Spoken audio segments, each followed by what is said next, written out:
এই নামটাই হলো একটা বিপ্লব। কোরআন নামটার অর্থই হলো একটা পরিপূর্ণ জীবন ব্যবস্থা।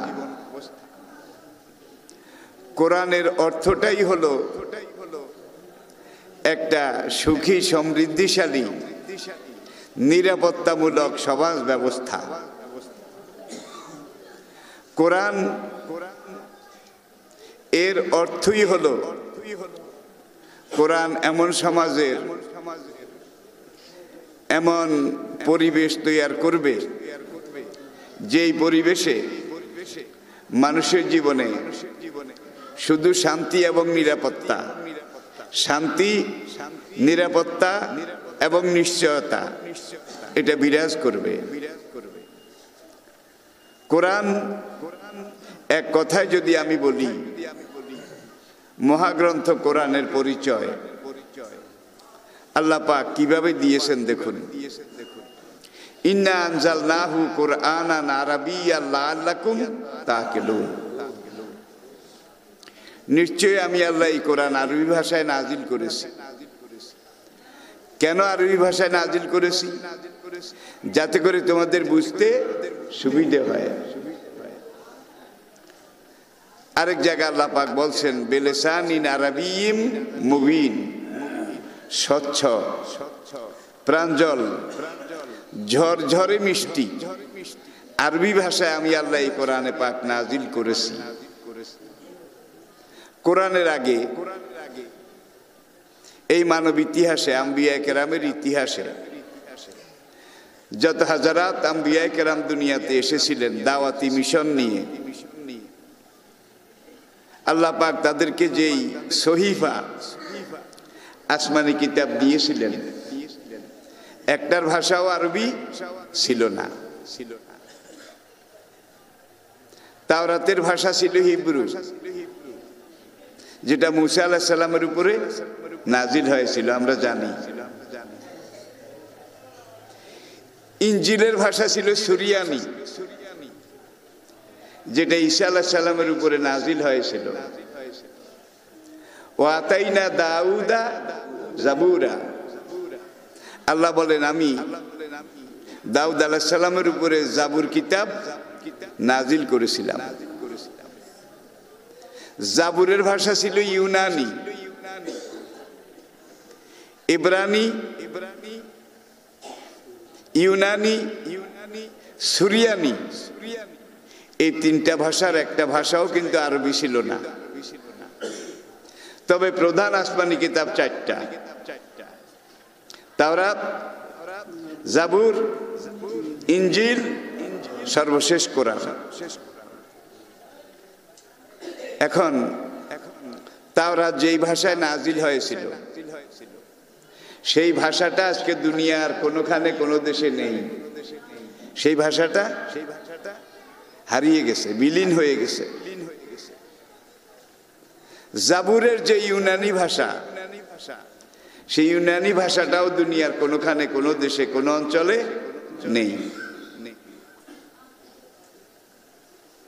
এরপরে আসেন ঈসা আলাইহিস সালামের উপরে সুরিয়ানি ভাষায় যে ইনজিল কিতাব নাজিল হয়েছিল, সুরিয়ানি ভাষাও আজকে দুনিয়ার কোথাও নেই।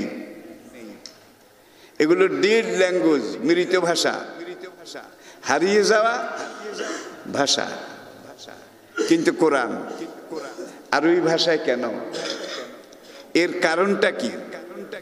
এটা যদি আমরা একটু চিন্তা করি, তাহলে কোরআনের প্রতি আমাদের বিশ্বাস, ভক্তি, সম্পর্ক, মহব্বত,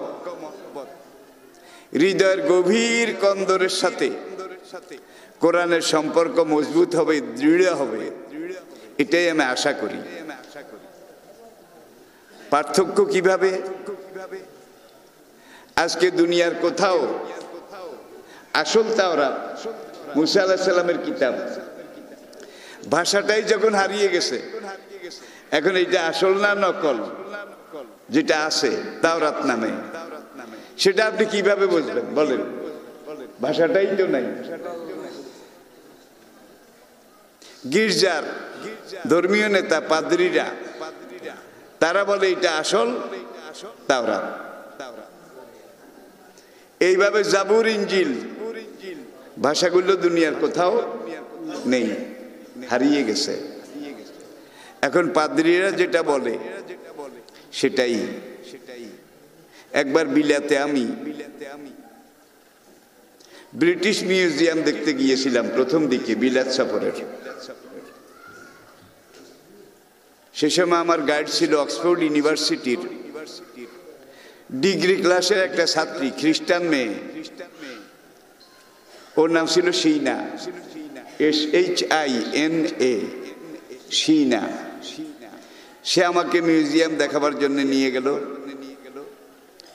মিউজিয়ামে গিয়ে সে আমাকে বলে, my dear friend, what do you want see in this museum? তুমি এই মিউজিয়ামে কোন জিনিসটা সবকিছুর আগে দেখতে চাও? আমি বললাম, my dear Sheena, I wish to see the holy old and original scriptures of the world. I mean the holy scriptures of Musa, Jesus, Daud, so and so. তিনটা কোরআনের আগের প্রধান আসমানি কিতাব। সে আসমানি কিতাব তাওরাত, জবুর, ইনজিল, এটার আসল কপি, এটা আমি দেখতে চাই। সে হেসে বলল, my dear friend, no no never, না না, এটা সম্ভব নয়। আমি বললাম, হোয়াই নট? কেন সম্ভব নয়? ওই খ্রিস্টান মেয়ে জবাব দেয় যে আমি একজন খ্রিস্টিয়ান, কিন্তু আমার এই ব্যাপারে কোনো সন্দেহ নেই। বর্তমানে খ্রিস্টান ধর্ম ইনজিলের ধর্ম নামে, পবিত্র ইনজিল, এই নামে বিভিন্ন ভাষায় যে ইনজিল কিতাব পাওয়া যায়, এর একটাও আসল ইনজিল নয়। তুমি তো আসলটা দেখতে চাও, আমি কোথা থেকে দেখাবো? তখন আমি বললাম, তাহলে তাওরাত, জবুর, ইনজিল নামে ধর্মীয় নেতাদের হাতে আছে, খ্রিস্টান পাদ্রীদের হাতে আছে, তোমাদের মিউজিয়ামে আছে, এগুলো কি? ও বলল, those are translation, translation and translation. আমাদের এখানে তাওরাত, জবুর, ইনজিল আছে, নামে আছে, কামে কোরআন এই কথাটাই বলেছে, ইউহাররিফুনাহু, হাররাফা ইউহাররিফু তাহরিফান মুহাররাফুন। তাওরাত নামে যেটা আছে, জাবুর নামে যেটা আছে, ইনজিল নামে যেটা আছে, এগুলা পরিবর্তিত, সংযোজিত, বিয়োজিত। কিছু কথা যোগ করা হয়েছে সুবিধার জন্য, কিছু কথা বিয়োগ করা হয়েছে সুবিধার জন্য। এইভাবে সংযোজন বিয়োজন করতে করতে, বাড়াতে কমাতে গিয়ে আজকে তাওরাত, জবুর, ইনজিল নামে যেই ধর্মগ্রন্থগুলোর নামে আছে, কিন্তু আসল বলতে কিছুই নেই। ও বলল, those are translation, translation and translation. আমাদের এখানে তাওরাত, জবুর, ইনজিল সবই আছে, কিন্তু আসলটা নেই। আমি বললাম, কোনটা আছে? যেগুলো আছে সেগুলো নকল, নকলের নকল, তার নকল, তস্য নকল, নকল, নকলের নকল, তার নকল, তস্য নকল। আমি বললাম, মাই ডিয়ার শিনা, তুমি যে একটু আগে বললে ট্রান্সলেশন, ট্রান্সলেশন অ্যান্ড ট্রান্সলেশন, অনুবাদ, অনুবাদের অনুবাদ, তার অনুবাদ, নকল, নকলের নকল, তার নকল, তস্য নকল, আসলের কাছে ধারেও নেই। প্রাচীন ভারতের দিকে তাকান, সত্যযুগ, ত্রেতা যুগ, দাপর যুগ, এই তিন যুগকে বলা হয় সনাতন ধর্মের যুগ। তখন ইসলাম আসেনি, আমি আগের কথা বলছি।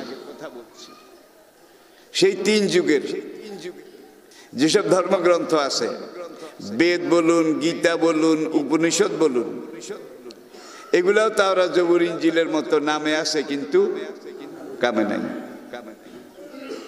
তাওরাতের মূল মন্ত্র তাওহীদ,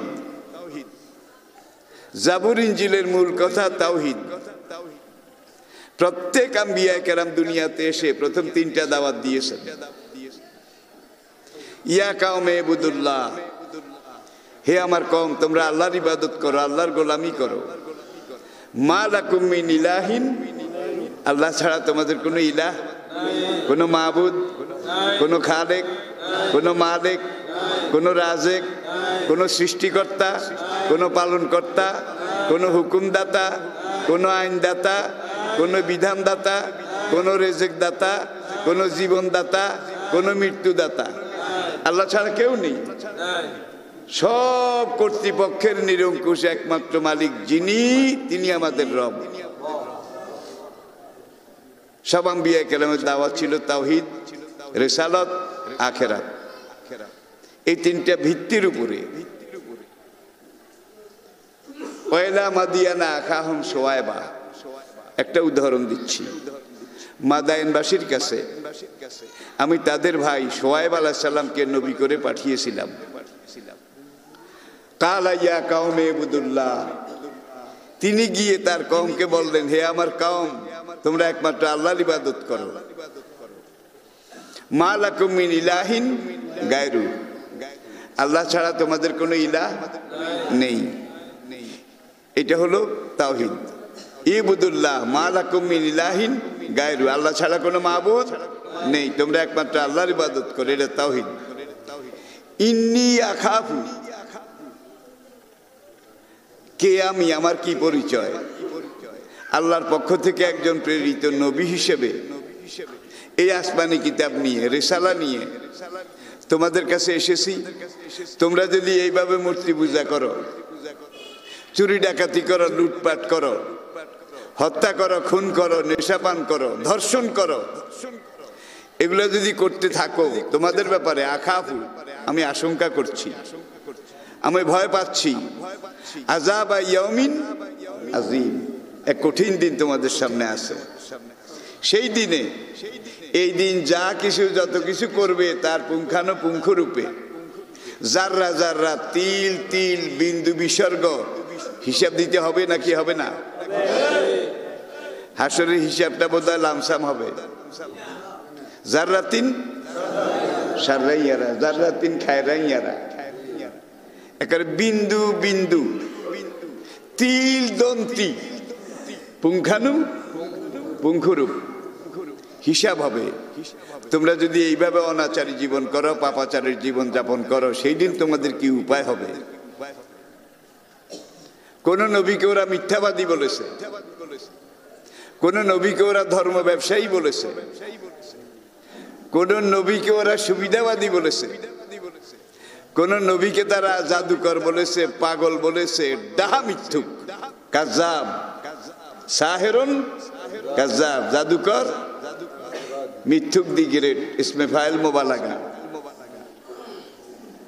আমাদের শেষ নবী, আখেরি নবী কোরআন নিয়ে আসলেন, তাকে বোধহয় পাগল বলে নাই, মিথ্যুক বলে নাই, জাদুকর বলে নাই, বলে যে এতদিন 40 বছর বয়স পর্যন্ত ছেলেটা ভালো ছিল, ওকে নিয়ে, ওকে দিয়ে আমরা অনেক আশা করেছিলাম যে আমাদের বংশের মুখ উজ্জ্বল করবে।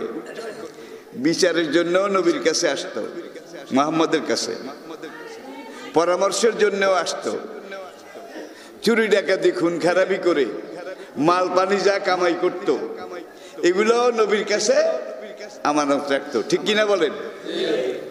এবং তারা বলল, মুহাম্মদ দা গ্রেট, মুহাম্মদ মৃত আব্দুল্লাহর এই ছেলেটা আমাদের একটা রত্ন, আমাদের আগামী দিনের আশা ভরসা, মূর্ত প্রতীক। নবীজির 17 বছর বয়স, কিন্তু সমাজে শান্তি নাই। চুরি ডাকাতি, হত্যা, লুণ্ঠন, মূর্তি পূজা, মদ পান, নেশাপান, জেনা, ব্যভিচার, ধর্ষণ, এগুলোর বন্যা বয়ে যাচ্ছিল। দুর্বলের উপরে সবলরা অত্যাচার জুলুম চালিয়ে যাচ্ছিল, শুধু অশান্তি, খুন খারাপি, রক্ত রক্ত, রক্তের নদী বয়ে যাচ্ছিল। তখন পুরা জাজিরাতুল আরবে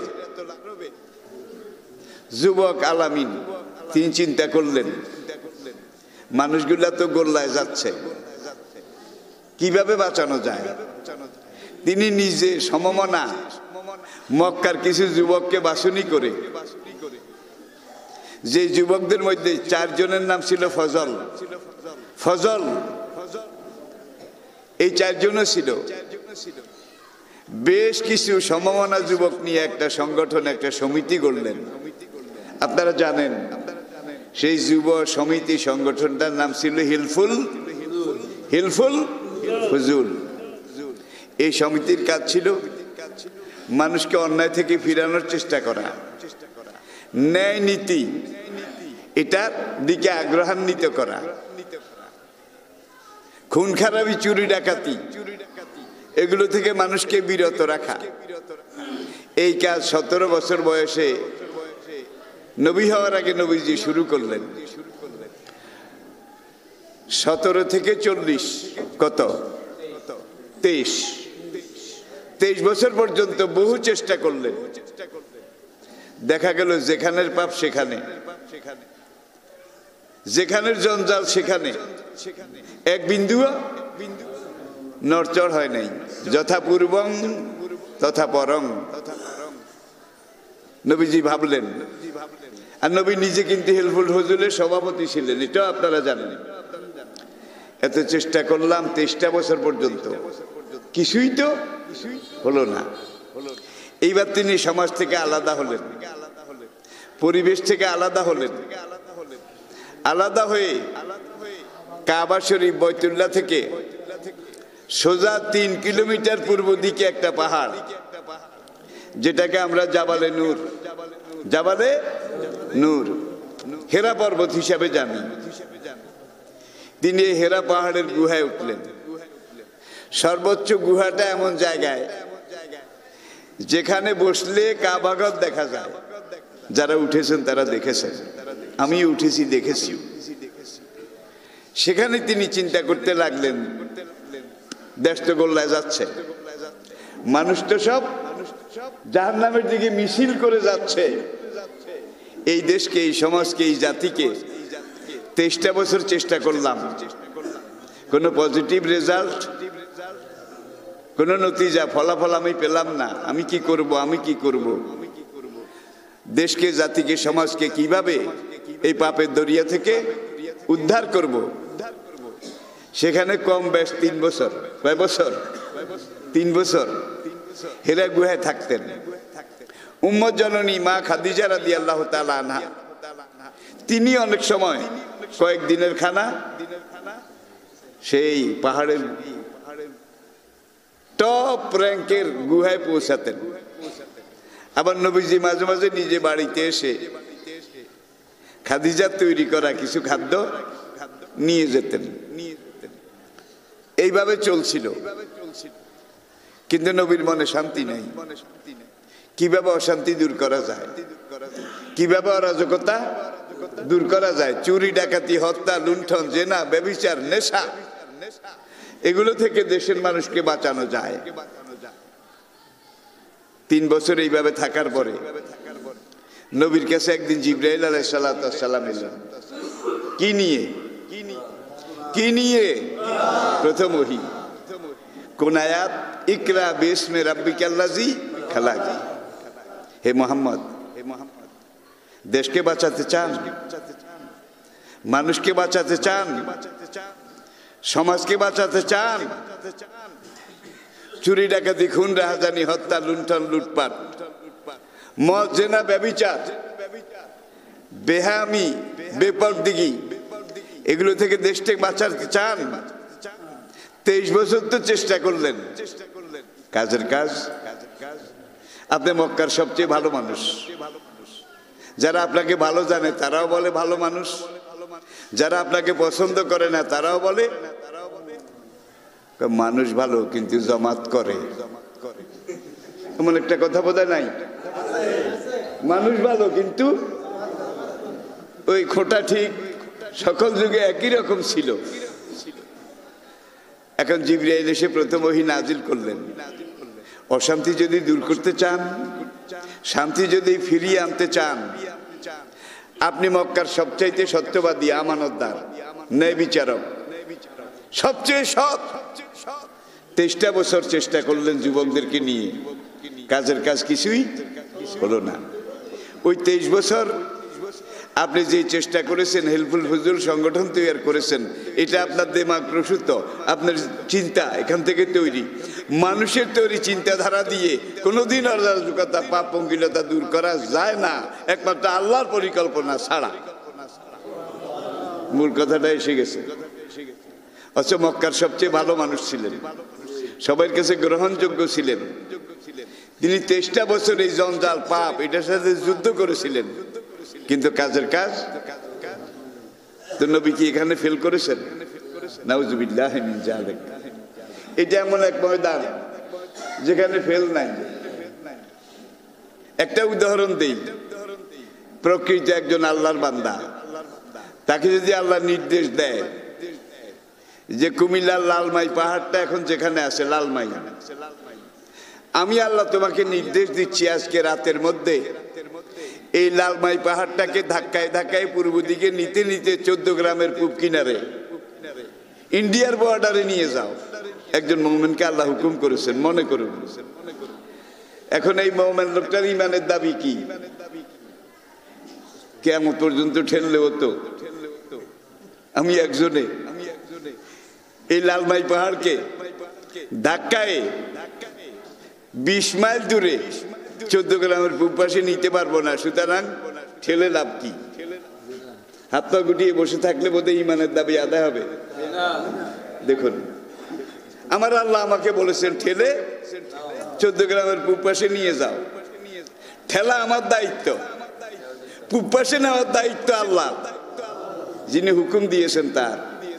আর সাই মিন্না ইতমামু মিনাল্লাহ, ঠেলা আমার কাজ। যিনি ঠেলতে বলেছেন নেওয়া তার কাজ। নেওয়ার দায়িত্ব আমার না, ঠেলার দায়িত্ব আমার। খুব বুঝে নেবেন কথাটা, কিন্তু চিকন সূক্ষ্ম। নবী 23 বছর ঠেললেন, কিন্তু পাপের পাহাড় এটা দূর হলো না, সরল না, গেল না। পাহাড়ের গুহায় আসার পরে আল্লাহ বললেন 23 বছর তোমার নিজের পরিকল্পনা দিয়ে ঠেলেছ। মানুষ যত ভালো মানুষ হোক, পারফেক্ট মানুষ হোক, মানুষের তৈরি কোন প্ল্যান প্রোগ্রাম এটা দিয়ে পাপ পঙ্কিলতাকে ঠেলে খোদাই রাজত্ব, খেলাফত কায়েম করা কোন নবীর পক্ষে কোন কালে কোন যুগে সম্ভব হয়নি। হে মুহাম্মদ সাল্লাল্লাহু আলাইহি সাল্লাম, আপনাকে দিয়েও সম্ভব হলো না। 23টা বছর ঠেললেন, আর কত? বুঝা গেছে যাবে না। তো পাহাড় যদি এক রাইতের ঠেলায় চলে যায় তাহলে আপনি গোল্ডেন A+ কি ফার্স্ট ডিভিশন। আর যদি নাও যায়, আপনি ঠেলেছেন সারা রাত। হাসরের ময়দানে বলতে পারবেন রব্বুল আলামিন তুমি ঠেলে নিতে বলেছো, আমি ঠেলতে ঠেলতে মরে গেছি, কিন্তু পাহাড় তো যায় নাই। আল্লাহ বলবেন বান্দা ঠেলেছিলে? কয় হ্যাঁ। যাও, তোমার জন্য জান্নাতের সবচেয়ে বড় দরওয়াজা বুলন্দ নসিব আমি করে দিলাম। তাহলে আমরা কি এইভাবে ঠেলি? কেউ বলি এত পাপ, এত জঞ্জাল, এগুলোকে ঠেললে কোনো লাভ হবে না। আবার কেউ বলি দেশ খারাপ, সময় খারাপ, জান বাঁচানো ফরজ। বলি না বোধহয়? বেলাল বোধহয় এই কথা বলেছিলেন, সোহাইব এই কথা বলেছিলেন, আনাস এই কথা বলেছিলেন, একজন সাহাবী এই কথা বলেন নাই। 13টা বছর রক্তের নদীতে সাঁতার কেটেছে, ঠিক কিনা? এক যুগেরও 1 বছর বেশি। এবার ওহী নাজিল হলো, ইকরা বিসমি রাব্বিকাল্লাযী থেকে 5 নম্বর আয়াত, আল্লামাল ইনসানা মা লাম ইয়ালাম পর্যন্ত। এই প্রথম সবক, সেটা নিয়েই নবীজি নেমে আসলেন। নেমে এসে এইবার কাবার কাছে মানুষদেরকে ডাকলেন। আবু জেহেল, উতবা, ওলীদ সব নম্বরই কাফের, তারাও আসলো যে আলামিন ডাকে। আলামিনের ডাক কোনোদিন মিথ্যা নয়। আলামিন কোনোদিন 2 নম্বর কথাও বলেনি, কাজও করেনি। এই লোকটাকে আমরা সবাই জানি এবং মানি। আলামিন যখন ডেকেছে চলো, দলমত নির্বিশেষে আমরা তার ডাকে সাড়া দিই, সবাই আসছে, নবীকে ঘিরে দাঁড়িয়েছে। নবী প্রথম ওহী পেয়ে শুধু একটা কথা বলেছেন, আইয়ুহান নাস, হে মানুষেরা, আইয়ুহাল কুরাইশ বলেননি, হে মানুষেরা, কুলু লা ইলাহা ইল্লাল্লাহ, তোমরা একটা কথা স্বীকার করো, মেনে নাও, তুফলিহু, দুনিয়াতেও বেঁচে যাবে, পরকালেও বেঁচে যাবে।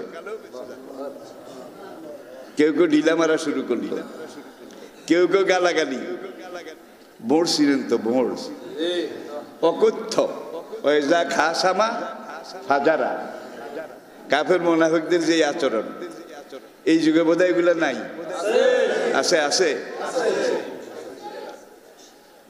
এখন কেউ পাথর মারে, কেউ ঘৃণা করে, কেউ নবীর দিকে থু থু নিক্ষেপ করে।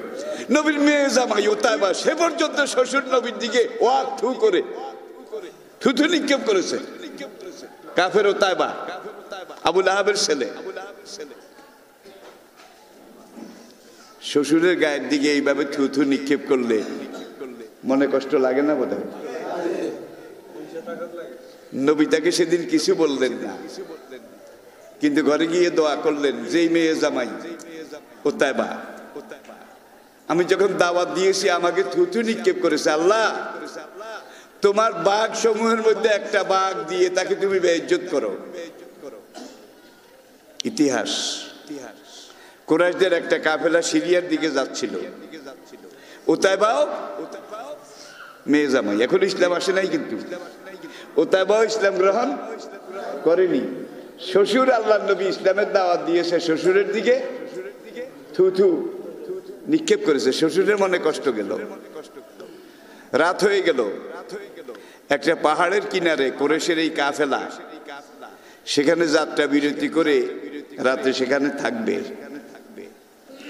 ওতাইবার কিন্তু ওইটা কানে আসছে, শ্বশুর বলছে, আল্লাহর বাঘ সমূহের একটা বাঘ তুমি ওর জন্যে নিযুক্ত করে দাও। এখন সে এই পাশে শুইতে গেলে কয়, না আমি এখানে শোবো না, আমারে বাঘে খাবে। দেখছেন কারবার? ওই পাশে যেতে বললে কেন, ওই পাশে গেলেও বাঘে খাবে, কোনো দিকে শোয় না। শেষবার পাহাড়ের উপরে আরেকটা চূড়া ছিল, টিলা ছিল, সব করে সঙ্গীদেরকে বললো, আমাকে ওই টিলাটার উপরে তোমরা ঠেলে উঠাই দাও, আমি ওখানে শোবো, যাতে রাতে বাঘ আমাকে আক্রমণ না করে। রাত গভীর হলো, বাঘ একটা আসলো। এখানে কুরাইশের যত ব্যবসায়ী শুয়ে আছে, বাঘ সবাইকে নাক দিয়ে গন্ধ শুকলো, গন্ধ শুকলো, কাউকে পছন্দ হইল না। যার জন্য গন্ধ শুকতে আসছে সেই গন্ধটা খোঁজে। শেষমেশ বাঘ তাকিয়ে দেখলো টিলার উপরে, মাছার উপরে, পাথরের সেই প্রবালের উপরে একটা লোক শুয়ে আছে। বাঘ দুই পাও পাহাড়ের দেওয়ালে উঠাইয়া এইভাবে লম্বা হয়ে তারে শুকে শুকে দেখলে যে এইবার মিলছে, যেটা খোঁজে সেইটা ওখানে আছে। বাঘ হালুম করে এক কামড়ে প্রথম তার গর্দান ধরলো, কামড়ায় নিচে নামালো, কয়েকটা কামড় দিয়ে তাকে একেবারে ফেড়ে ছিঁড়ে ফেললো। বাকি কুরাইশরা সেখানে জীবিত, বাঘ কারোর দিকে ফিরে তাকালো না।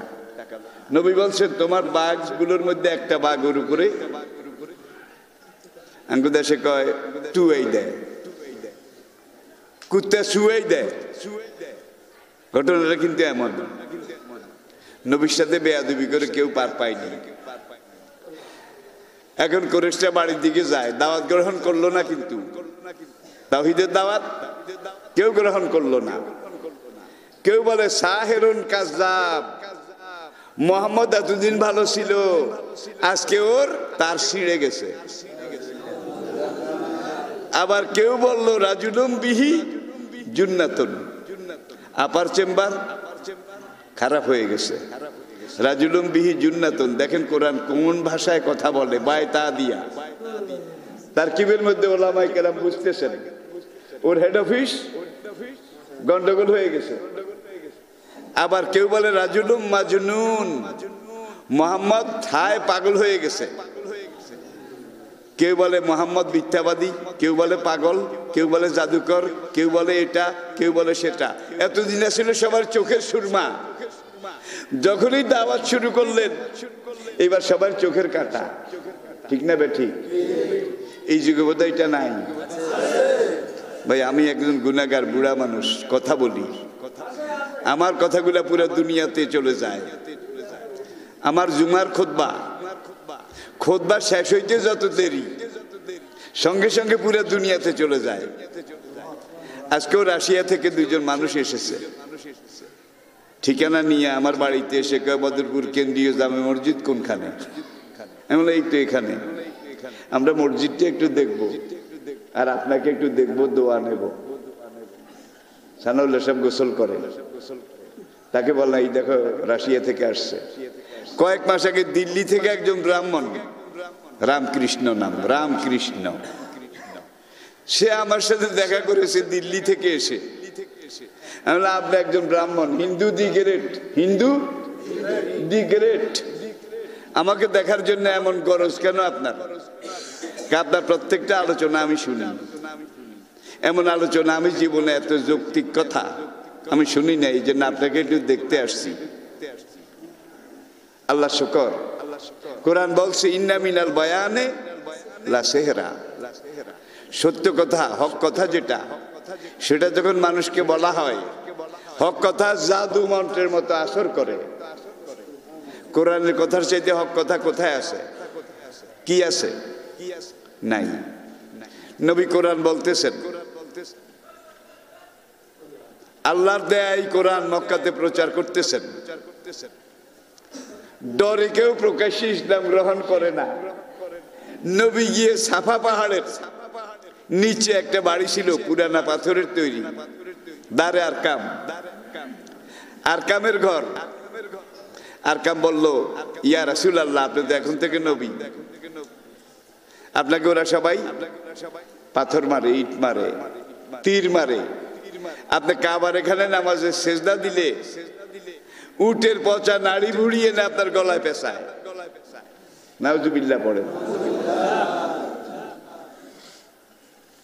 এখন এই যে একটা অবস্থা চলছে, বিশ্বের সেরা মানব, আল্লাহর পরে যিনি সবচেয়ে বড়, তিনি কে? আল্লাহ তো স্রষ্টা, আল্লাহ সৃষ্টির মধ্যে, মাখলুকের মধ্যে সবচেয়ে বড়। বাদাস খোদা বুজুর্গ তুই কেসায় মুখতাসার, আল্লাহর পরে অনন্ত বিশ্ব চরাচরে পুরো মাখলুক জগতে যার সম্মান সবচেয়ে বেশি তিনি নবী মুহাম্মদ রাসূল সাল্লাল্লাহু আলাইহি ওয়াসাল্লাম, ঠিক কিনা বলেন? তার উপরে এত মায়ের কারণ কি? না হকের বিরুদ্ধে কথা বলেছেন, হকের পক্ষে কথা বলেছেন। এই যুগে আপনারা যারা না হকের বিরোধিতা করেন, হকের পক্ষে কথা বলেন, হককে প্রতিষ্ঠা করার চেষ্টা করেন, তাদেরকে বোধহয় এইভাবে গালমন্দ করা হয় না, নির্যাতন করা হয় না, টিটকারি দেওয়া হয় না।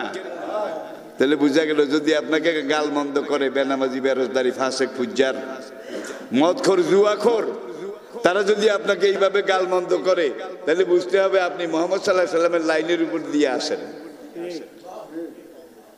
আর যদি গালমন্দ না করে, মনে করুন যে যতই আপনি মুসল্লি দাবি করেন, এইটা দাবি করেন, আপনার লাইন এখনো ঠিক নাই, পারফেক্ট হয় নাই।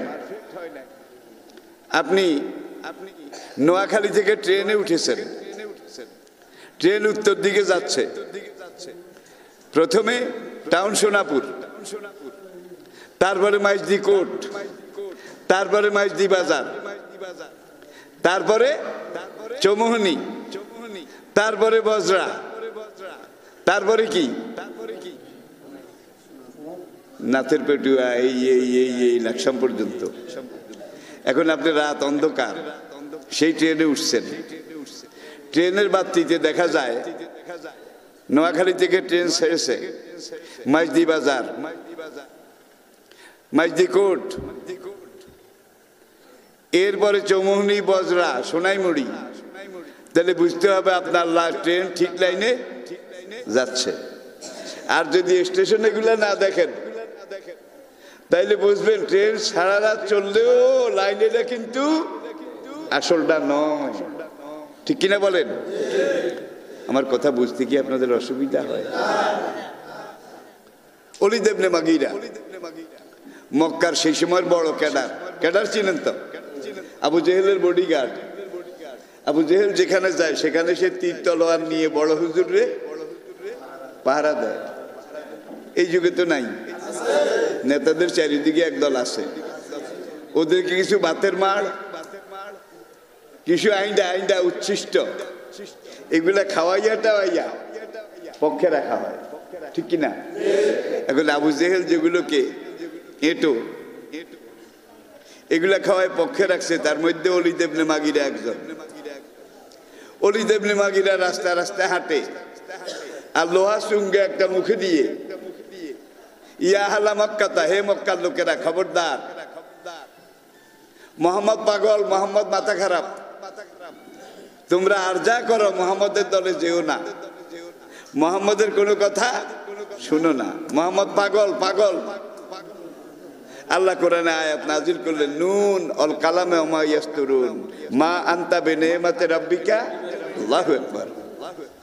এরপরে আল্লাহ বলেন, আপনার আল্লাহর রহমতে আপনি পাগল নন, আপনি অ্যাবনরমাল নন, আপনার তাস ছিঁড়ে নাই, আপনার আপার চেম্বারে গন্ডগোল হয় নাই, আপনি নরমাল আছেন। নবুয়ত সম্পদ পেয়ে আপনি আরো পারফেক্ট হয়েছেন। পুরা দুনিয়াতে যত আলো আছে, চাঁদ সূর্য গ্রহ নক্ষত্র সব কিছুর আলোর চাইতে আপনার আলো অনেক বেশি। এরপরে আল্লাহ বলে, ফালাতুতে, এমন লোকের কথা আপনি মন খারাপ করবেন না যে মিথ্যা কথা বলে, যে আপনাকে পাগল বলেছে আল্লাহ তারে কয় সে মিথ্যুক, সে গীবতকারী, পরনিন্দাকারী, সে হকের বিরোধিতা করে, না হকের সে মিথ্যা সাক্ষী দেয়। উতুরলেন বাদা যালিকা জানিম, হে নবী আপনার জানা উচিত সে তার মায়ের জারজ সন্তান, আর একটা জারজ সন্তান আপনার বিরুদ্ধে এইভাবে কথা বলতেই পারে। এই যুগে হয়তো বলে না আর কি, এগুলো আমি কই না ভাই, আমি শুধু পজিটিভ গুলা কই, কথার সাথে মিলায় আপনারা যাতে চিন্তার খোরাক পান। এখন আল্লাহ ডাইরেক্ট কোরআনে এত আয়াত আল্লাহ নাজিল করলেন, কোন আয়াতে আল্লাহ এইভাবে গালাগালি করে নাই, কিন্তু নবীকে পাগল, মজনুন, তাছাড়া অ্যাবনরমাল বলাতে আল্লাহ এত গোসা হয়েছেন। এটার জবাব আল্লাহ সঙ্গে সঙ্গে সূরা নুনের মধ্যে দিয়ে বলে, নবী আপনি মন খারাপ করিয়েন না, যে আপনাকে পাগল বলেছে সে তার মায়ের জারজ সন্তান। আবু জেহেলরা কোরআন বিশ্বাস করে না, মানেও না, স্বার্থের জন্য হোক, ক্ষমতার জন্য হোক, কিন্তু তারা স্বীকার করে যে কোরআন মুহাম্মদ বলে এটা আসলে ঠিক, আসলে সত্য। আমরা মানি না, এই জন্যে কোরআনের সমাজ ব্যবস্থা যদি কায়েম হয় আমাদের একজনের নেতৃত্ব থাকবে না, মুহাম্মদকে নেতা মানা লাগবে। এখানেই তাদের সব অ্যালার্জি, এখানেই তাদের সব চুলকানি। এখন কোরআন যখন বলেছে উতুল্লেন বাদা যালিকা জানিম, যে ওলীদ ইবনে মুগিরা আপনাকে পাগল বলেছে সে তার মায়ের জারজ সন্তান। এখন কুরাইশ নেতারা ওলীদ ইবনে মুগিরার দিকে তাকায়, কয় ক্যাডার দিকে রে, আবু জেহেলের সবচেয়ে সারেশিয়ানা ক্যাডার। এখন মুহাম্মদের কোরআন তো বলছে যে ওলীদ ইবনে মুগিরা তার মায়ের জারজ সন্তান। কোন কোন কুরাইশ নেতা এসে জিজ্ঞাসা করলো, আসলে কি ওলীদ, আসলে কি? কোরআনের সব কথা যখন সত্য, আমরা মানি না, ঠিক আছে, তুমি তোমার মায়ের জারজ সন্তান। এখন সবাই ওলীদ ইবনে মুগিরার দিকে আর চোখে তাকায়, হারামজাদা, জারজ সন্তান মানে কি? এখন ওলীদ ইবনে মুগিরাকে আর চোখে দেখে।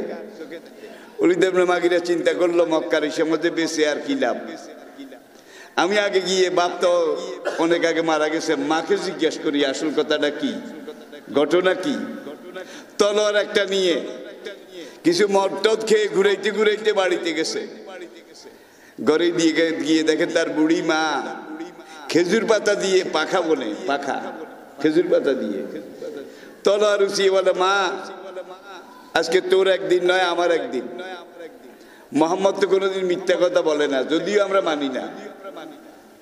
যারা আমাদেরকে মানে না তারাও অনেকে কিন্তু কয় কথাগুলা হক, কয় কথাগুলা ঠিক, কিন্তু মানতে গেলে আমাদের জমিদারি শেষ, ক্ষমতা শেষ, এই জন্য মানা যাবে না। দেখেন সেই যুগের আবু জাহেল, উতবা, আবু লাহাব, তারা শুধু আবু জাহেল ছিল, কিন্তু তাদের ডক্টরেট ডিগ্রি ছিল না। এই যুগের অনেক নাস্তিক মোরতাদ, তারা কিন্তু এই যুগের আবু জাহেল, তাদের সঙ্গে আবার ডক্টর ডিগ্রি আছে এই যুগে, নাকি নাই? ভাই একটা জিনিস দেখেন, যে আমাদের একটা বিচ্ছুর বাচ্চা, বিচ্ছুর একটা মাত্র বাচ্চা, তাকে যখন নেটে এক মোরগ ব্যবসায়ীর মুখোমুখি করা হইল, মোরগ ব্যবসায়ী চিনছেন? মুরগি নামটা কি? কি? শাহরিয়ার কবির পাকিস্তান সেনাবাহিনীর অফিসারদেরকে মুরগি সাপ্লাই দিত। আর এখন সে সবচেয়ে বড় দেশ দরদি বিশেষজ্ঞ, এইটা ওটা সেটা।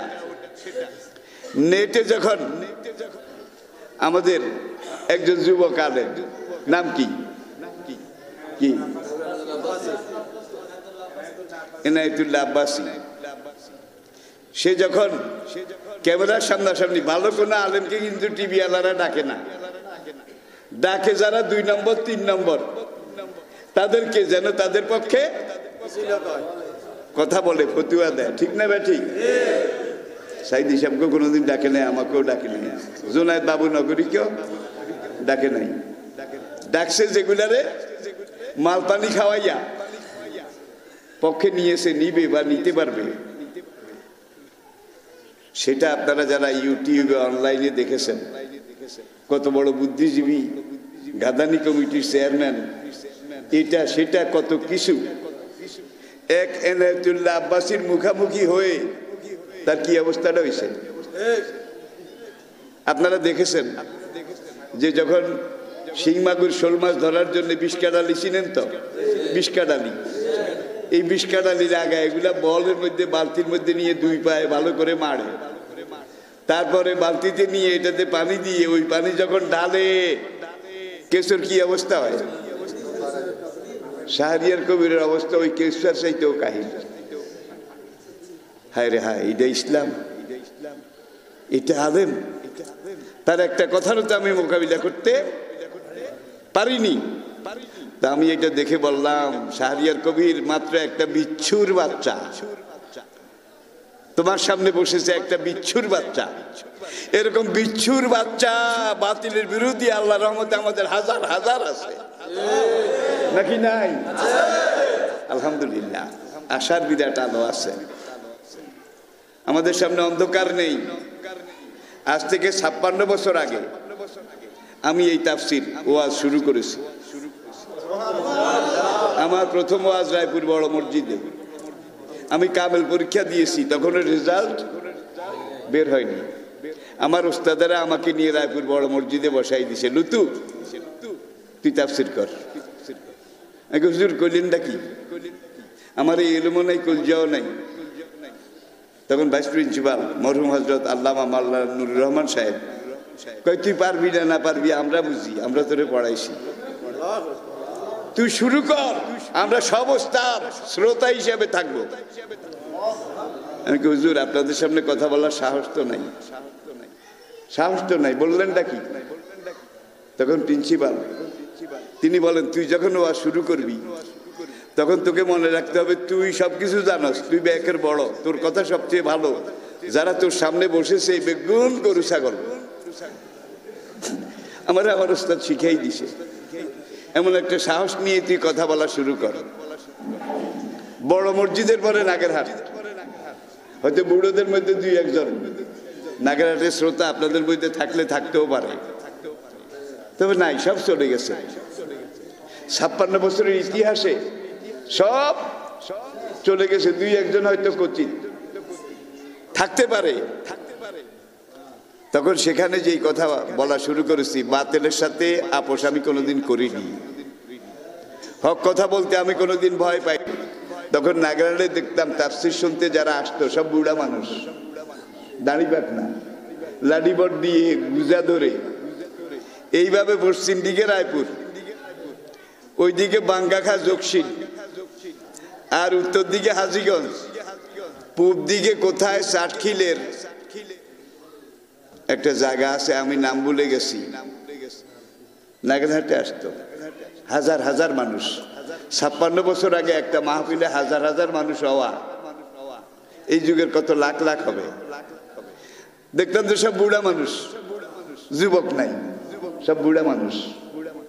আর আজকে বাংলাদেশে আমরা দেখতে পাচ্ছি টেকনাফ থেকে তেঁতুলিয়া পর্যন্ত যত জায়গায় আমরা যাই বুড়া মানুষ কম, সব যুবক, সব তরুণ। তাদের শরীর ইমানের রক্ত টকবক টকবক করে।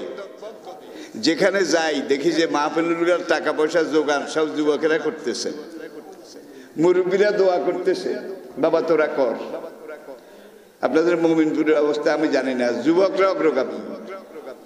দেশের যুবকরা লাইনে আছে ইসলামের, প্রবাসী যে যুবকরা আছে পুরা দেশের, আপনাদের এলাকারও, তারা সেখানে থেকে পাগল যে ইসলামের কাজ তোরা কর, টাকা আমরা দেব, যোগান আমরা দেব।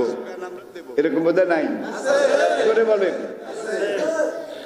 আর বর্তমান বাংলাদেশের অর্থনীতি, বাংলাদেশের ব্যাংকিং বিজনেস একটা জিনিসের উপরে টিকে আছে, সেটা হলো বিদেশিদের পাঠানো রেমিটেন্স। রেমিটেন্স এইটা হলো রুগী মারা যায় যায় যায় যায়, কয় আর তো থাকবে না, কয় রগের মধ্যে একটা কোরামিন দে, কোরামিন। এই কোরামিনটা দিলে কিছুক্ষণ আশা করা যায়। বর্তমানে বাংলাদেশের অর্থনীতিতে আল্লাহর দোহাই, আপনারা খোঁজ নিয়ে দেখবেন বিদেশি প্রবাসীদের পাঠানো যে টাকা সেটা হলো কোরামিন। রুগী এখন যায় যায় ওই কোরামিনে কোন রকম টিকে আছে। সেই যুবকেরা আজকে জেগেছে, বাংলাদেশের যুবকেরা জেগেছে। যেখানে আমি যাই দেখি যে মাহফিলের ইন্তজাম যুবকদের হাতে। আর মক্কাতে একদল বিরোধিতা করেছে, নবীকে ইট পাথর মেরেছে, তীর বল্লম মেরেছে, কিন্তু আরেক দল যুবক, আলীর মতো যুবক, টকবগে যুবক, বেলালের মতো যুবক, খাব্বাব বিন আরাতের মতো যুবক, খোবাইবের মতো যুবক, তারা সবাই ইসলাম গ্রহণ করে সামনের দিকে এগিয়ে যাচ্ছে। ঠিক না বেঠিক? যুবকেরা যখন এগিয়ে আসে তখন কোন সংগঠন কোন দিন কোন যুগে দুর্বল ছিল না, ঠিক কিনা বলেন? তো যেই কথা আমি বলছিলাম, বুড়িয়ে পাখা বুনে, পাখা আর কেডা ছেড়ে যায়, মা সত্যি কথা বলবি। মোহাম্মদ তার কোরআনে আয়াত দিয়ে বলছে আমি নাকি তোমার জারজ সন্তান। কোরআনে যখন এটা ওহী হিসাবে এসেছে, কিয়ামত পর্যন্ত এটা থেকে যাবে, এটা কোনোদিন মুছে যাবে না। মা সত্যি করে বলো আমি কি জারজ সন্তান তোমার? সত্যি বলবে, না হলে দিলাম দিলাম।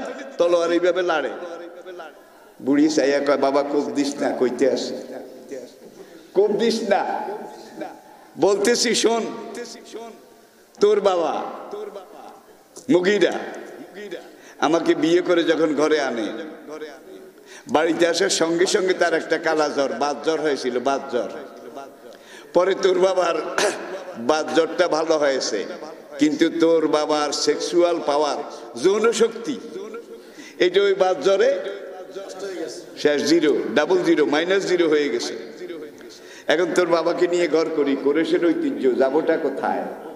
কিন্তু আমারও তো রক্ত মাংসের শরীর, আমারও তো সেই যৌবনে একটা চাহিদা ছিল।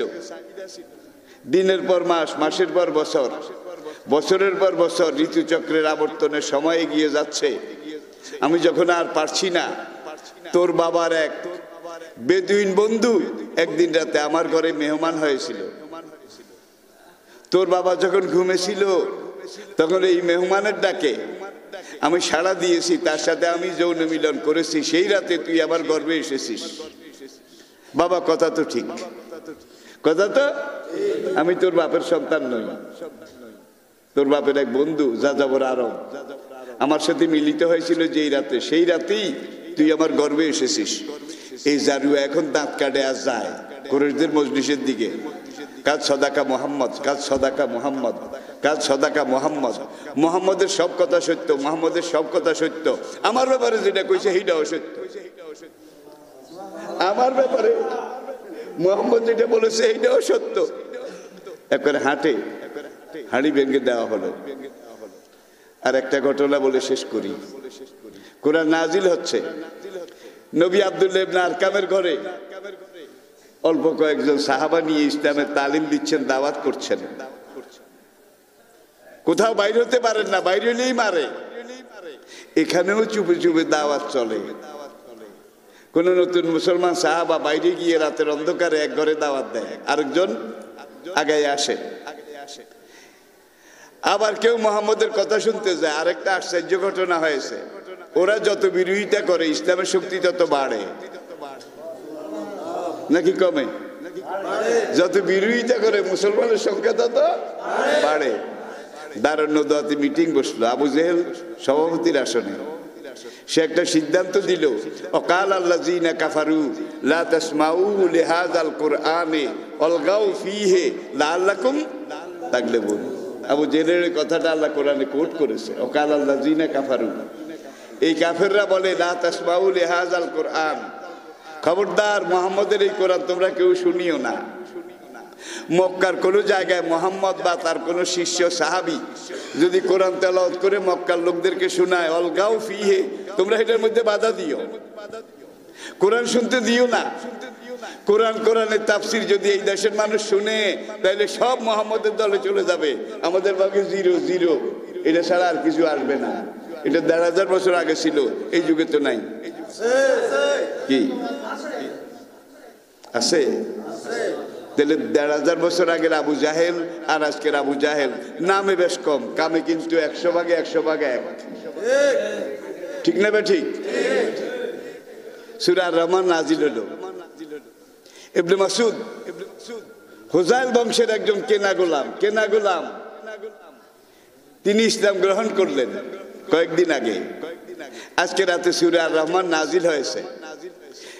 যুবক ইবনে মাসউদ, টকবগে রক্তের মালিক ইবনে মাসউদ, তার গলার সুর ঝংকার এত সুন্দর, এত মোহনীয়, আকর্ষণীয় ছিল। ইবনে মাসউদ যখন কোরআন তেলাওয়াত শুরু করতেন নবীর চোখ দিয়ে পানি পড়তো।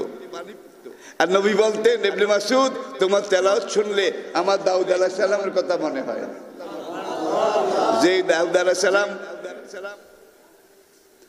যখন জাবুর কিতাব তেলাওয়াত করতেন, উড়ন্ত পাখিরা নেমে এসে তার তেলাওয়াত শুনতো। মাছেরা সাগর থেকে লাফ দিয়ে পাড়ে উঠে তার তেলাওয়াত শুনতো। পুরা পরিবেশ তার পক্ষে চলে যেত। ইয়া জিবালু আওয়াবি মাহু আত-তায়র, পাহাড়ের মধ্যে কম্পন সৃষ্টি হয়ে যেত। পাহাড় দাউদের তেলাওয়াত শুনতো। ইবনে মাসউদ কোরআন তেলাওয়াত করতেছেন, নবী মুস্কি হেসে বলেন, তোমার তেলাওয়াত শুনলে আমার দাউদ নবীর কথা মনে হয়। আল্লাহ এক একজনকে এক এক রকম বৈশিষ্ট্য দেয়, ঠিক না ঠিক? সূরা নাজিল হওয়া শেষ, এক রাতে পুরা সূরা। ইবনে মাসউদের রক্তে আগুন ধরে গেল। ফজরের পরে তিনি নবীর কাছে এসে বলেন, ইয়া রাসূলুল্লাহ, দায়নি, ওগো আল্লাহর নবী, আমাকে পারমিশন দেন। নবী বলেন, কিসের পারমিশন?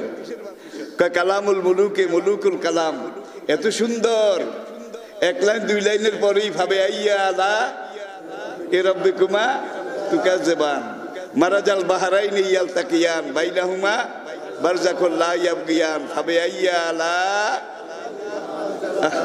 সুরকার, সুর সম্রাট ইবনে মাসউদের রক্তে আগুন ধরলো। ইয়া রাসূলুল্লাহ, পারমিশন দেন, দায়নি, আমাকে যেতে দেন। আল্লাহর ঘর কাবার সামনে গিয়ে আমি সূরা আর-রহমানের তেলাওয়াত করে মক্কার লোকদেরকে শোনাবো। দেখছেন? নবী বলে, বাবা সময় খারাপ। ওখানে গিয়ে তেলাওয়াত শুরু করলেই ওরা আগে রেজুলেশন করেছে কোরআন শোনানো যাবে না, এটা বেআইনি। সেই যুগে ছিল, এই যুগে নাই। আছে গানের আসর, এটা বেআইনি নয়। সপ্তাহব্যাপী পূজা, দিন রাত 24 ঘন্টা পূজা। সেখানে মাস্কের কথাও কেউ বলে না, সেখানে এটার কথাও কেউ বলে না, কিন্তু মাহফিলের কথা শুনলে ইবলিসি শক্তির পালপিটিশন শুরু হয়ে যায়। আমি বাংলাদেশের কথা বলছি না, বিশ্বের কথাটা বলছি। এই অবস্থা পুরো দুনিয়াতে আসে না নাই? আছে। হুজুর বললেন, বাবা তুমি সামলাইতে পারো না, ওখানে গিয়ে কোরআন শুরু করলেই তোমারে মারবে। ইবনে মাসউদে কয়, উইসি একদিন মরেছি একদিন। মুমিনের কাছে জীবনে একমাত্র একবার আজরাইল আসে, আর মুনাফিকের কাছে সারা জীবন আজরাইল আসতে থাকে। ঠিক না বে ঠিক? হুজুর আপনি আমারে ছেড়ে পারমিশন দেন আর দোয়া করেন। কয় বাবা পারলে যা। কাবার দক্ষিণ পাশে গিয়ে, পূর্ব পাশে তিনি গিয়ে হাজরে আসওয়াদ এবং মাকাম ইব্রাহিম এই দুইটার মাঝখানে দাঁড়ায় শুরু করেছে আর রহমান আল্লামাল কোরআন। বিরোধিতা যদিও করতো কোরআন আরবি ভাষায়। কোন ভাষায়? কোরআন আরাবিয়্যান লাআল্লাকুম তাআকিলুন বিলিসানিন আরাবিয়্যিন মুবিন। স্বচ্ছ প্রাঞ্জল ঝরঝরে মিষ্টি আরবি কোরআনের ভাষা। ওআইসির হিসাব অনুযায়ী সর্বশেষ লেটেস্ট 2019-এর 31শে ডিসেম্বর পর্যন্ত সর্বশেষ পরিসংখ্যানে দেখা গেছে বর্তমান পৃথিবীতে 4,34,00,000 আন্তর্জাতিক মানের হাফেজে কোরআন জীবিত আছে। দাউদ আলাইহিস সালামের যুগে জাবুর কিতাবের কয়জন হাফেজ সাহেব ছিল? একজনও না। মুসা আলাইহিস সালামের যুগে তাওরাতের কয়জন হাফেজ সাহেব ছিল? একজনও না। ঈসা আলাইহিস সালামের জমানায় ইনজিলের কয়জন হাফেজ সাহেব ছিল? একজনও না। এগুলো মুখস্থ করাই সম্ভব ছিল না। বিদঘুটে কিম্বুত কিমাকার। আর কোরআন যেদিন থেকে নাজিল শুরু, এদিন থেকে হাফেজ শুরু। একদিকে কাগজে লেখা আছে, আরেকদিকে 4,34,00,000 হাফেজের এখানে লেখা আছে, নাকি নাই? এগুলোকে সাগরে ফেলে দেওয়া যায়, আগুন দিয়ে জ্বালিয়ে দেওয়া যায়, কিন্তু এখানে যেটা লেখা আছে এটাকে মুছা যায়, জ্বালানো যায়, পোড়ানো যায়। এইটাকে এখান থেকে উঠাবার যত চেষ্টা করা হয় এটা উঠে না, মিটে না, আরো জল জল জল জল করে ভেসে উঠে। এটা হচ্ছে ইন্না নাহানু নাযালনা যিকরা ওয়া ইন্না লাহু, আমি এই কোরআন নাজিল করেছি। কিয়ামত পর্যন্ত এটা কাগজে, এইটা কাষ্ঠফলকে, এমনকি মানুষের হৃদয়ের গভীরতম কন্দরে কন্দরে এই কোরআনকে আমি মুখস্থ করার ব্যবস্থা করে দিয়েছি। বলুন আলহামদুলিল্লাহ। ইবনে মাসউদ তেলাওয়াত শুরু করেছে, পুরা মক্কা নড়ে উঠেছে। কি পড়ে রে, কি পড়ে! ফাসাহাত এবং বালাগাত, শব্দের গ্রন্থনা, ভাবের দোতনা, সুরের ব্যঞ্জনা। ছোটকালে আমরা দেখছি গ্রামে ওই কিছু মুরব্বী পুঁথি পড়তো, পুঁথি, বুড়িয়ারা দেখছে পুঁথি পড়ার আসর একজনে পড়তো, আর সেখানে ডজন ডজন মানুষ সেখানে বসে বসে পুঁথি কয়েক রকম ছিল। ছন্দ, অমৃতাক্ষর ছন্দ, দ্রৌপদী, দ্রৌপদী, 2 লাইন পড়েই আবার আগের ডা, 2 লাইন পড়েই আবার আগের ডা। সূরা রহমানের ঢং কি? পুঁথির ঢং, পুঁথির ঢং, পয়ার। এখন তিনি এইভাবে পড়তেছেন, মক্কার লোকেরা তো বুঝে, চতুর্দিক থেকে আয়রে আয়রে, কি সুন্দর আয়রে আয়রে ইবনে মাসউদকে ঘিরে ধরেছে। এখন ইবনে মাসউদ এক আয়াত পড়ে, ওরা বলে হবো ঠাকুরের কসম, মানার ঠাকুরানির কসম, এত সুন্দর কথা আমরা তো কোনোদিন শুনি নাই। বালা বালা, হ্যাঁ হ্যাঁ পড়ো, আরো পড়ো। মানুষ শুধু আসে আর শোনে। আবু জেহেল হারামজাদা এখানে নাই, সে মারোয়ার পূর্ব দিকে তার বাড়ি, গাজা মার্কেট, এখনকার গাজা মার্কেট। এখানে দারুণ দোয়া, আবু জাহেলের বৈঠকখানা, ইসলামের বিরুদ্ধে যত পরামর্শ এখানে হতো। এখন একজন আবু জেহেলের বাড়ির দিকে দৌড় দিছে এক কাফের ক্যাডার, যে একা বড় হুজুর আপনি ঘরে শুয়ে শুয়ে পেশে রূপ কাটানেন। ওইদিকে মোহাম্মদের হোজাইলি গোলাম এমন ভাবে মোহাম্মদের বানানো কোরআন পড়তেছে, দেখছেন কারবার, মোহাম্মদের বানানো কোরআন পড়তেছে।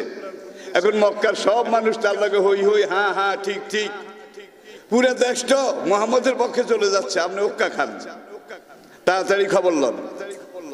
আবু জেহেল মোড় কইতে কইতে বার হয়েছে। মোড় বুঝেন তো, অকথ্য, অশ্রাব্য, গালাগালি করতে করতে ঘরের থেকে চিল্লাইতে চিল্লাইতে, গাধার মতো চিৎকার দিতে দিতে, যারা কোরআন শোনে তাদেরকে গালি দিতে দিতে যখন আসে, এই বেচারারা মাইরের ভয়ে, ইজ্জতের ভয়ে, মান সম্মান প্রেস্টিজের ভয়ে যে যেদিকে পাইছে পলাইছে। আবু জেহেল ইবনে মাসউদের সামনে আই খাড়াইছে। এই সময় শ্রোতা একজনও নাই, সব আবু জেহেলের ভয়ে পালিয়ে গেছে। ইবনে মাসউদ যখন দেখলেন তার সামনে সাক্ষাৎ আজরাইলের মতো, মক্কার সবচেয়ে বড় কাফের দিগের ইবনে মাসউদকে মারার জন্য হাত বাড়াইছে, ধরবে আর কি, ধরে কি লাভে? ইবনে মাসউদ কয়, ইজা ইয়াসাল ইনসানু তালা লিসানহু, মানুষ যখন দেখে তুমি আমাকে মেরে ফেলবে, আমি আজ তোমার হাত থেকে বাঁচতে পারবো না, জীবন থেকে যখন নিরাশ হয়ে যায়, তখন তোমার তল পেটে অন্ডকোষে একটা লাথি মারলেও মারে, মচ্ছিতে মচ্ছি, তোর অন্ডকোষ শেষ করে তারপরে পড়বো। আরবি প্রবাদ, ইজা ইয়াসাল ইনসানু তালা লিসানহু, কথা বলতেও ডরায় না, আক্রমণ করতেও ভয় পায় না। ইবনে মাসউদ মনে করলেন আজকে তো আমি শেষই হয়ে যাব। শেষ হওয়ার আগে আবু জেহিল্লার তল পেটে অন্ডকোষে অন্তত ধড়াম করে লাথি একটা মেরে দেই। ইবনে মাসউদ এই চিন্তা করে আবু জেহেল হাত বাড়াইছে, ইবনে মাসউদকে ধরবে জামার কলার। ইবনে মাসউদ আবু জেহেলের ধরার আগেই ডাইন হাতে খপ্পর করে আবু জেহেলের জামার কলার ধরে বাম হাতে যত জোর আসিল এত জোরে বাম হাতে ঠাস, আর থাপড় হইলে মারার আগে ইবনে মাসউদ কয় বিসমিল্লাহির রহমানির রহিম, ঠাস। গোলামের ছেলে গোলাম থাপড় দিল কার গালে? মক্কা লিডার দি গ্রেট পারসন দি গ্রেট যখন এইভাবে বাম হাতে বিসমিল্লাহ বলে থাপ্পড় দিয়েছে, আবু জেহেল আলবোলা হইয়া গেছে। এইটা কি ঘটনা? তুরুল্লারে কুমারিয়া আল দিতে কেউ দেখছেননি কোনোদিন? দেখি নাই কইতাম, বুড়িয়ারা দেখছে। কুমারিয়া একটা কত ছোট, কত ক্ষুদ্র, আর তুরুল্লা একটা এত মোটা, কয়েক গ্রাম ওজন হবে। যেইভাবে চিল্লায় মানুষের কানে ঝালাপালা হয়ে যায়। তুরুল্লা যখন খাদে মাটি ঠেলে তখন কুমারিয়া এসে উপর দিয়ে উড়ে উঠতে উঠতে তুরুল্লা যখন মাথা বাইর করে জব করে নেমে, তার লেজে একটা হুল আছে, আল আছে, এটা যে তুরুল্লারে গুতে একটা মারে। কুমেরে যখন আল দেয় তখন তুরুল্লা আল বোলা হইয়া যায়, আনেও না, যায়ও না, চিল্লায়ও না, বেদমা, বুঝেন তো? আলবোলা। এরপর যখন এইভাবে আলবোলা হয়ে যায়, সব ক্ষমতা হারিয়ে ফেলে, তখন কুমারিয়া এইটারে উস্কাইতে পারে না, শেষাই বাসার দিকে নেয়। আমি দেখছি, মুরব্বীরা নিশ্চয়ই দেখেছেন। এখন আবু জেহেলের অবস্থা হয়েছে, তুরুল্লারে কুমারিয়া আল দিছে, এইদিকে তাকায়, এইদিকে তাকায়, থাপ্পড় দিছে। এটা বড় কথা না, কেউ দেখলো টেকলো নাকি? প্রেস্টিজ ইস্যু, মান সম্মানের ব্যাপার। কতক্ষণ এইভাবে তাকিয়ে ইবনে মাসউদ দেখছে এইটাই সুযোগ, দিছে পূব দিকে দৌড়। সাফা মারোয়া পার হয়ে যখন পূব দিকে নামছে, আবু জেহেলের তখন খবর হইল আসামি তো আমার এরকম বেইজ্জতি করে চলে গেছে। আবু জেহেল দিছে দৌড় দিয়ে সাফা মারোয়ায় উঠে দেখে যে হুজাইলি গুলাম, তার ঠ্যাং একখানো।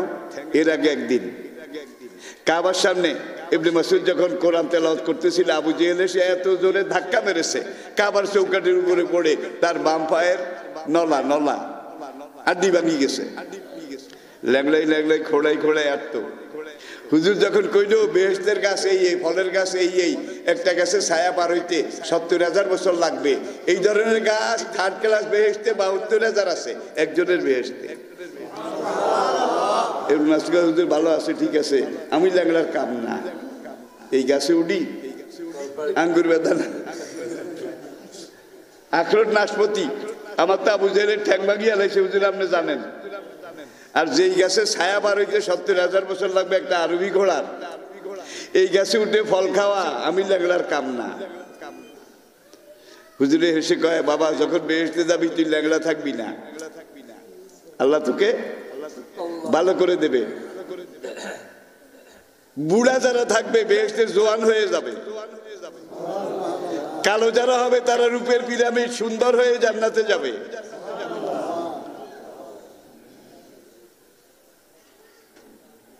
এখন ইবনে মাসউদ সে যাচ্ছে পূব দিকে শুধু, আর কামের ঘর কিন্তু সাফার এখানে যায় উল্টা জীবন বাঁচানোর জন্য। এইবার আবু জেহেলে কয়, ওরে হোজাইলি গোলাম, গোলামের ছেলে গোলাম, তুই যেই অপমান, যেই বেইজ্জতি আজকে আমাকে করেছিস, এই বেইজ্জতির কথা মুখ খুলে কাউকে বলতে পারবো না, তবে তুই মনে রাখিস যে অপমান আমাকে করেছিস, এই অপমানের উপযুক্ত প্রতিশোধ যেই পর্যন্ত নিতে না পারবো সেই পর্যন্ত আমি ঘি খাবো না, মধু খাবো না, গোশত খাবো না, কোন আমিষ খাবো না, চুল কাটবো না, দাড়ি মোছ কাটবো না, স্ত্রী সহবাস করবো না। দেখছেন কারবার, সে কসম করে দেব দেবীর নামে, যেই পর্যন্ত তোর প্রতিশোধ নিতে না পারি। ইবনে মাসউদ দৌড় দেয় আর কয়, আমার আল্লাহ যদি সত্য হয়ে থাকেন, আমার নবী যদি সত্য নবী হয়ে থাকেন, এই কোরআন যদি সত্য হয়ে থাকে, ওরে কাফেরের বাচ্চা কাফের, তুই মনে রাখিস আমি ইবনে মাসউদ একদিন তোরা আজরাইল হইতে পারি। আপনাদের বোধহয় অসুবিধা হচ্ছে, আমি ছেড়ে দিচ্ছি। হ্যাঁ, এই ঘটনাটা শেষ করি, আসেন। চলে গেছে ইবনে মাসউদ, আবু জেহেল আজকে হেরে গেছে, কিন্তু বলছে তোর প্রতিশোধ দিতে না পারলে আমি এই এই এই এই প্রতিজ্ঞা করলাম। ইবনে মাসউদ কইয়া গেছে, কোরআন সত্য হলে, নবী সত্য হলে মনে রাখিস আমি ইবনে মাসউদ তোর আজরাইল হইতে পারি। কথা এটা আল্লাহর খাতায় জমা হইয়া গেছে। জালিমের জুলুম, মাজলুমের দুর্বলতা, অসহায়তা। গুড়া পথে আবার সাফার এখানে এসে আব্দুল্লাহ ইবনে আরকামের ঘরে ঢুকলো, চোখ বড় বড়। হুজুর ইবনে মাসউদ কি হয়েছে? ইবনে মাসউদ কে, ইয়া রাসূলুল্লাহ, আইল ঘরের আগুন বাইল ঘরে লাগাইছি, আইল ঘরের আগুন বাইল ঘরে লাগাইছি। কয় কি? আবু জেহেল যখন আমাকে ধরার জন্য, মারার জন্য আসতেছিল, আমি বাম হাতে তার ডাইন হাতে কলার ধরে বাম হাতে বিসমিল্লাহ পড়ে ঠাস করে থাবড় একটা দিছি। যাও আর হুজুর ওকে খাইছ, এমনি বক্কা থাকতে পারি না, কথা বলতে পারি না, আর তুই বড় বিচ্ছু যেটা সেইটারে আঘাত করেছিস, বেশি নয় কয়েক মিনিটের মধ্যে রিপ্লাই এসে যাবে। কি ইয়া রাসূলুল্লাহ, রিপ্লাই আসার আগে আমাদের ট্রেন্ড আপ প্রশিক্ষণ প্রাপ্ত একটা আরবি ঘোড়া দেন। হুজুরকে আরবি ঘোড়া দিয়ে কি হবে?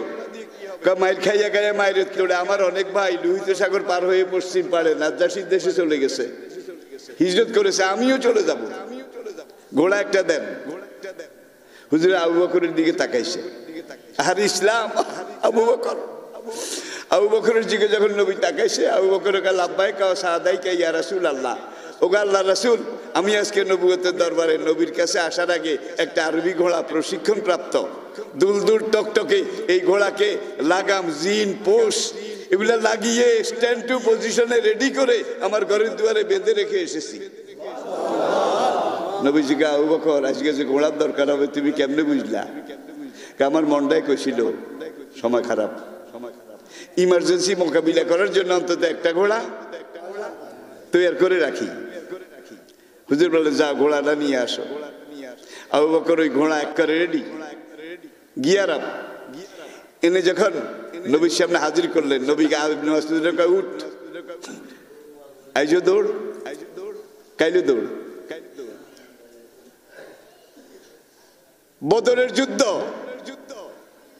এই ঘটনার ৮ম বছর, ৮ বছর পরে বদরের যুদ্ধ। আপনারা জানেন সবাই যুদ্ধ করে। ইবনে মাসউদ সেখান থেকে হিজরত করে নবী যখন মদিনায় আসলেন, বদরের সেনাপতি। এর আগে আরো 4টা যুদ্ধ হয়েছে ছোটখাটো, বদরটা হলো বড়। ইবনে মাসউদ আবিসিনিয়া থেকে হিজরত করে মদিনায় আসলো এবং বদরের যুদ্ধে অংশগ্রহণ করলো। ব্যাকে ব্যাকের টোকায় ইবনে মাসউদে আবু জাহিলের টোকায় গেল। ওই যে কইছিল, কোরআন সত্য হইলে আমি তোর জম, তুই মনে রাখিস। আল্লাহু আকবার। দেখেন ইসলাম কি। মাজ আর মুআব্বাজ, আফরার 2 ছেলে, তারা একজন নেজা আরেকজন বল্লভ, 2 দিক থেকে আক্রমণ করে একটা বিচ্ছুর ছোট বাচ্চা ইবনে মাসউদের ঘোড়ার পিঠ থেকে ফেলে দিছে। মাজ আর মুআব্বাজ মনে করছে ঘোড়ার পিঠ থেকে যখন পড়ে গেছে হারামজাদা মরে গেছে, এই দুই ছোট বাচ্চা ঘরের দিকে দৌড় দিছে, আবু জেহেল পড়ে গেছে। আসলে হারামজাদা মরে নাই, তবে এমন ভাবে বর্ষা ঢুকেছে এখান দিয়ে, তীর ঢুকেছে এখান দিয়ে, কানের কাছ দিয়ে, এত রক্ত পড়েছে, সে এখন সেখানে পড়ে আছে, উঠার মতো শক্তি নাই, শুয়ে শুয়ে এই দিক ওদিক চায়। ইবনে মাসউদ খালি টোকায়, আইনা আবা জাহাল, আইনা আবা জাহাল, আবু জাহাল কোথায়, আবু জাহাল কোথায়। বদরের ময়দানের দিকে ঢুকার সময় এখানে একটা কুয়া আছে, এই কুয়াটার নাম বীরে আরিশ, মনে রাখবেন, বীরে আরিশ এখনো আছে, সেটার পানি এখনো মানুষে খায়, ব্যবহার করে। বদরের ময়দানে ঢুকলে বদরের এক কোণে আরেকটা বড় গভীর কুয়া আছে, এটার নাম বীরে বদর, বদরের কুয়া। বুখারী কিতাবুল মাগাজি খুলেন দেখবেন, আরবাত আশারা মিন সানাদিদে কুরাইশ, আবু জেহেল, উতবা, ওলীদ, মুগীরা, রবিয়া, সায়বা, কুরাইশের 24 জন বড় বড় নেতার লাশ আল্লাহ নবী বদরের দিন ওই কুয়ায় ফেলেছেন, সেখানেই তারা জাহান্নামে গেছে। এখন ইবনে মাসউদ যাইতে যাইতে দেখে যে মহিষ একটা আহত হয়ে পড়ে আছে, মহিষ উঠতে পারে না, এইভাবে চায়। ইবনে মাসউদ যখন দেখলো এটাই খাস আবু জাহেল, এক দৌড়ে গিয়ে তার বুকের উপরে বসছে, বসে তলোয়ার বাইর করে। আবু জেহেলে কয়, ওরে গোলামের ছেলে গোলাম, হোজাইলি গোলাম, আজ থেকে 8 বছর আগে কাবাকে সাক্ষী করে যেই বেইজ্জতি অপমান তুই আমারে করে গেছিস, আমি সেদিন কসম করেছিলাম। ইবনে মাসউদ বুকের উপরে বইয়াকে, আমিও তো কসম করেছিলাম, কোরআন সত্য হলে, নবী সত্য হলে, ইসলাম সত্য হলে আমি ইবনে মাসউদ একদিন তোর আজরাইল হব, আমি ইবনে মাসউদ নই, তোর আজরাইল। তলোয়ার বাইর করে আর কল্লা কাটবে আর কি। আবু জেহেলকে কাটবি তো কাটবি, আমি তো শেষ হয়ে গেছি, তবে আমার কল্লাটা যে দূর পারস বড় করেই কাটিস, একবারে বুকের এই আসলির সাথে, যেন একটু বড় দেখা যায়। ইবনে মাসউদ কয়, কোনো মানুষ মরার আগে যদি কোনো আবদার করে, এটা রক্ষা করার জন্য নবী আমাদেরকে বলেছেন, যা তোর এই আবদারটা রক্ষা করি, যে দূর বড় করে পারা যায়। এইখান দিয়ে কাটছে, বড় করে কেটে কি হবে, আমি জানি আমার কাটা কল্লাটা তুই মুহাম্মদের শিবিরে নিবি, মুসলমানদের ক্যাম্পে নিবি, একটু বড় যদি দেখা যায় তাহলে মুসলমানরা দেখে বলবে যেমন আবু জাহেল তেমন তার কল্লা, যেমন হাডারি তেমন তার খেরের হারা। আল্লাহু আকবার। বড় করে কাটছে, কেটে এখন চুল ছিল, দাড়ি ছিল, মাথায় বাবড়ি ছিল, আর এটা এখন রক্তে পড়েছিল, ছটফট করেছে, পুরা চুল রক্তে একাকার, পুরা দাড়ি রক্তে একাকার। ইবনে মাসউদ কেটে টেটে একবার চুলের মুঠি ধরে মুসলমানদের ক্যাম্পের দিকে নিয়ে যায়, কিন্তু পিছলাই পড়ে যায়, স্লিপ করে পড়ে যায়, ও রক্ত কয়েকবার পড়েছে। এইবার চুল বাদ দিয়ে দাঁড়ি ধরছে, লটকাইয়া নেয়। এখনো কদ্দুর গেলেই এটা স্লিপ করে, রক্ত বিচ্ছিল, স্লিপ করে পড়ে যায়। ইবনে মাসউদ চিন্তা করলেন, করবোটা কি, চুল ধরেও পড়ে যায়, দাড়ি ধরলেও পড়ে যায়, ও তো হাতির মতো কুলার মতো দুইটা কান আছে, একটা কাম করি, আমার এই তলোয়ার দিয়ে তার কান এইভাবে 4 আঙ্গুল কেটে ছিদ্র করি, যাতে ব্যাগের তোড়া হয়ে যায়, এমন বড় করে কাটছে, 4 আঙ্গুল যেন ওই কাটার ভিতরে ঢুকে, কেটে টেটে এই তোড়া দিচ্ছে, ধরে এখন মুসলমানদের ক্যাম্পের দিকে নিয়ে যায়, যেখানে নবী রয়েছেন। যেতে যেতে একবার অশরীরী, সুপার ন্যাচারাল একটা আওয়াজ শুনতে পেলেন, ইয়া ইবনে মাসউদ বিলুজনে, ইবনে মাসউদ তোমার জন্য সুসংবাদ, কানের বদলে কান, কানের বদলে। ইবনে মাসউদ উপরের দিকে চায়, কাউকে দেখা যায় না, আওয়াজটা কিন্তু উপরের দিক থেকে শুনতে পেয়েছেন, একটু ডরাইছে। কয়েক কদম যাওয়ার পরে আবারও ইয়া ইবনে মাসউদ আলোজনা বিলুজনে, কানের বদলে, এইভাবে 3 বার। কয়বার? বেচারা ডরাইছে, ভয়ে ভয়ে কল্লা নিয়ে যখন নবীর সামনে জমা দিল, মুসলমানরা নারায়ে তাকবীর আল্লাহু আকবার বলে বদরের ময়দান কাঁপাই দিতে লাগলো। এখন ইবনে মাসউদ কাঁপে, মুখটা একটু ফ্যাকাশে। এখন রাসূল জিজ্ঞেস করলেন, বাবা তুমি কাঁদছো কেন? ইয়া বুনাইয়া মা বালুকা, তোমার অবস্থা কি? হুজুর আসলে ডরাইছিলাম না, কিন্তু এই আবু জাহিল্লার কল্লা এটা 3 বার 4 বার দাড়ি ধরলেও পিছলে পড়ে, চুল ধরলেও স্লিপ করে পড়ে যায়, এখন আনবোটা কেমনে, কল্লাটা তো বড়। তখন আমি নিজে চিন্তা করে কানে এইটাকে 4 আঙ্গুল তলোয়ার দিয়ে সিদ্ধ করে ব্যাগের তোড়ার মতো বানাইয়া এইভাবে এনেছি। এইবার আর একবারও স্লিপ করে পড়ে নাই। তবে 3 বার এই আওয়াজ শুনেছি, কানের বদলে কান, কানের বদলে কান। আমি ডরাইছি হুজুর, ইন্নি খেপ্ত আলা নাফসি। এর ডরের কারণ কি? হুজুর বলেন, বাবা তুই ভুলে গেছিস, কিন্তু আমি নবী ভুলি নাই। একদিন কাবার পূর্ব চত্বরে মাকামে মাহমুদে আমি নামাজের নিয়ত করেছিলাম, ওই মক্কার নির্যাতনের সময়। তখন আবু জেহেল সাফা মারোয়ার এখান দিয়ে চুপে চুপে বের হয়ে একটা তীর বের করেছে নামাজরত অবস্থায়। আমার সিনায় তীর মেরে আমাকে শহীদ করবে। তুই আবার হাতিমের দিক থেকে যখন আমার দিকে আসছিলি, তুই দেখেছিস আবু জেহেল আমাকে তীর দিয়ে টার্গেট করেছে। তুই এক দৌড়ে এসে আমার পিছনে এইভাবে দাঁড়িয়ে গেছিলি। আবু জেহেল যখন তীরটা মেরেছে, সেই তীরটা তোর কান ছিদ্র করে চলে গিয়েছিল।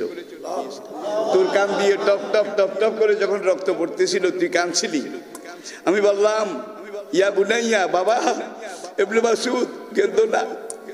ইসলাম যদি সত্য হয়, কোরআন যদি সত্য হয়, আমি যদি সত্য নবী হয়ে থাকি, তাইলে তোর এই কানের বিচার আল্লাহ একদিন করবে। সব পাপের বিচার আখেরাতে হয়। পাপ যদি জঘন্য হয়, তাইলে এটার কিছু বিচার দুনিয়াতেও হয়। তুই তার কান, তখন তোমার কান ছিদ্র করে যখন তীর চলে গেছিল, তুমি কাঁদছিলে। আমি বলছিলাম, ভয় করো না, তোমার এই কানের বদলা প্রতিশোধ আল্লাহ দেবে। আজকে যখন ওর কান 4 আঙ্গুল ছিদ্র করে তোড়া বানিয়ে তুমি নিয়ে আসতেছ, আমার মহামহিম আল্লাহ রাব্বুল আলামিন জিবরাইলকে পাঠিয়ে 3 বার তোমাকে বলে দিয়েছে, শুনিয়েই দিয়েছে, কানের বদলে কান, কানের বদলে কান, কানের বদলে কান।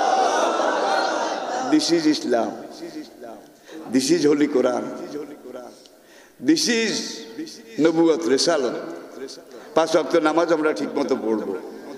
এটা হলো একবারে প্রথম ক খ। ইসলামে ঢুকলে ক খ শুরু, হাতে খড়ি। ঠিক মতো আদায় করতে রাজি আছেন তো?